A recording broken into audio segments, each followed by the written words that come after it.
Alam niyo ba saan galing ang salitang Sunday? At alam niyo ba, ang etymology o pinagmulan ng salitang Sunday ay may ugat sa ugaling pagano.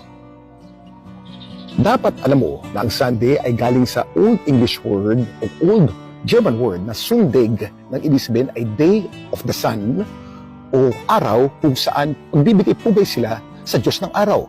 Galing din to sa Old Latin word na Dies Soli o Day of the Sun.